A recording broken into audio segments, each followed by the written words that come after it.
నగరంలోని స్థానిక మున్సిపల్ కార్యాలయం నందు నెల్లూరు నగరం 13వ division corporator Ootukuru Nagarjuna commissioner Y O నందన్ను కలిసి నెల్లూరు నగరంలో వార్డుల విభజన సహేతుకంగా లేదని, ఉదాహరణకు తమ వార్డులోని శ్మశానం ఏరియాను నెల్లూరు నగర పరిధిలో కలిపి విభజించడం దారుణమని, సగభాగం నెల్లూరు రూరల్ నందు సగభాగం నెల్లూరు నగరం నందు మిళితం చేయడం కేవలం అధికార పార్టీకి అనుకూలంగా విభజించాలనుకోవడం తగదని, వార్డుల విభజన అనేది ప్రజల సౌకర్యార్థం ఉండాలి కానీ ప్రజలకు సమస్యలు సృష్టించే విధంగా ఉండకూడదని, తమ అభ్యంతరాలను కమిషనర్ పరిగణలోనికి తీసుకోవాలని విజ్ఞప్తి చేశారు. తమ అభ్యంతరాలను పరిగణలోకి తీసుకోకపోతే తమ ప్రాంత ప్రజలతో కలిసి పోరాటం చేసేందుకు సమాయత్తమ అవుతామని హెచ్చరించారు. ఈ కార్యక్రమంలో కార్పొరేటర్ వేనాటి శ్రీకాంత్ రెడ్డి, 13వ డివిజన్ స్థానిక ప్రజలు అధిక సంఖ్యలో పాల్గొన్నారు.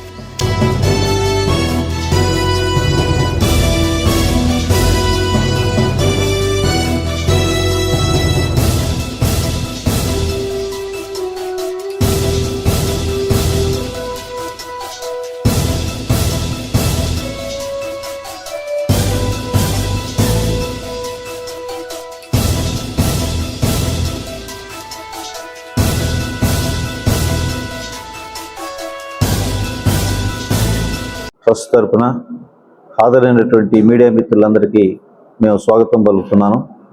ఈ రోజున ఈ మీడియా సమావేశాన్ని ఏర్పాటు చేయడానికి ప్రధానమైనటువంటి కారణం, ఈ నెల 28వ తారీఖున డాక్టర్ విజయ్ కుమార్ గారి 11వ వర్ధంతిని మేము ట్రస్ట్ ఆధ్వర్యంలో జరగబోతున్నాం. ఆ వర్ధంతి సందర్భంగా మేము కొన్ని కార్యక్రమాలను రూపొందించాం. ఆ కార్యక్రమ వివరాలను ప్రజలకు తెలియజేసేటువంటి ఉద్దేశంతో ఈ పత్రికా విలేకరుల సమావేశం ఏర్పాటు చేయడం జరిగింది. ఈ వర్ధంతి సందర్భంలో ఇది 3 రోజుల పాటు నెల్లూరు టౌన్ హాల్లో వర్ధంతి కార్యక్రమాలు జరపాలని ట్రస్ట్ నిర్ణయం చేసింది. అందులో భాగంగా 26వ తారీఖున సైన్స్ ఎగ్జిబిషన్ టౌన్ హాల్ ఆవరణలో ప్రారంభమవుతుంది. దాంట్లో వివిధ సైన్స్కి సంబంధించినటువంటి విషయాలు ప్రదర్శించబడతాయి. ఆ తర్వాత ఆ రోజు సాయంత్రం 6 గంటల నుండి డాక్టర్ బాబాసాహెబ్ అంబేద్కర్ యొక్క జీవిత చరిత్రని ఆధారంగా అభ్యుదయ ఆర్ట్స్ అకాడమీ హైదరాబాద్ వారు ఒక ప్రెస్టీజియస్ నాటక సంస్థ, వారి ద్వారా డాక్టర్ బాబాసాహెబ్ అంబేద్కర్ యొక్క జీవిత చరిత్రని నాటక ప్రదర్శన 6 గంటల నుంచి 8 గంటల వరకు ఉంటుంది. ఆ తర్వాత తెల్లవారి 27వ తారీఖున మహాత్మా జ్యోతిబా పూలే జీవిత చరిత్ర ఆధారంగా సత్యశోధన అనేటువంటి ఒక నాటకాన్ని అభ్యుదయ ఆర్ట్స్ అకాడమీ వారి చేతనే ప్రదర్శించబడుతుంది 6 గంటల నుంచి 8 గంటల వరకు. తెల్లవారి 28వ తేదీన ఉదయాన్నే ఇక్కడ హాస్పిటల్లో రక్త సహాయ శిబిరం జరుగుతుంది. చాలామంది రక్తదానం చేస్తారు. ఆ తర్వాత విజయ్ కుమార్ గారికి నివాళి అర్పించి మధ్యాహ్నం 3 గంటల నుండి విజయ్ కుమార్ గారి చిత్రపటాన్ని మన హాస్పిటల్ నుంచి టౌన్ హాల్ వరకు ఊరేగింపుగా ప్రజా కళాకారులు ప్రజల ద్వారా ఊరేగింపుగా మేము తీసుకెళ్ళి అక్కడ వర్ధంతి కార్యక్రమాన్ని నిర్వహిస్తాం. 4 గంటలకి మేము ట్రస్ట్ తరపున సైన్స్ యాత్ర విద్యార్థుల కోసం ప్రభుత్వ పాఠశాల హై స్కూల్ విద్యార్థులకి సైన్స్ సెంటర్, డిస్ట్రిక్ట్ సైన్స్ సెంటర్ని విజిట్ చేసేందుకు, వారిలో శాస్త్రీయ దృక్పథం కల్పించేందుకు మేము ఒక సైన్స్ యాత్ర బస్సుని మేము ప్రారంభించబోతున్నాం.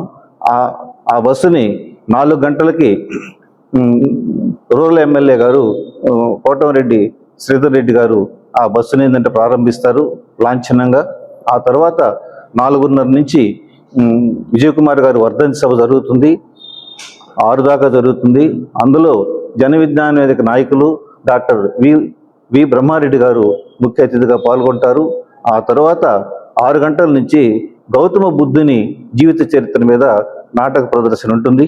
ఈ రకంగా 3 రోజుల పాటు మేము విజయ్ కుమార్ వర్ధంతిని ప్రజలకు అనుకూలమైనటువంటి ఒక ప్రత్యామ్నాయ భావజాలానికి ప్రచార వేదికగా ఉండాలన్న ఉద్దేశంతో ఈ మహనీయుల యొక్క జీవిత చరిత్రల్ని ప్రజలకు తెలియపరచాలన్న ఉద్దేశంతో ఈ కార్యక్రమాలు రూపొందించడం జరిగింది. ఈ యొక్క కార్యక్రమాలకి ప్రజలు ఇతోధికంగా మరియు అనేక ప్రజా సంఘాలు అంబేద్కరిస్టుల్ని, పూలేయిస్టుల్ని, బుద్ధిస్టుల్ని, ఇతర అన్ని రాజకీయ పార్టీలని అందరినీ కూడా మేము స్వచ్ఛంద సంఘాలని అందరినీ కూడా ఆహ్వానించాం. వారందరూ ఎంతో ఆదరించి ఈ కార్యక్రమాన్ని జయప్రదం చేసేందుకు ముందుకొచ్చారు.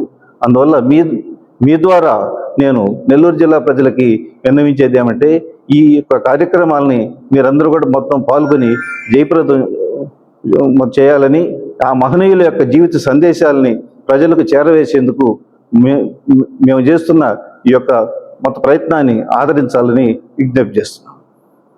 ఈ వీడియో కనుక మీకు నచ్చినట్లయితే లైక్ చేసి షేర్ చేయండి. మరిన్ని లేటెస్ట్ అప్డేట్స్ కోసం మా ఛానల్ ని సబ్స్క్రైబ్ చేయండి.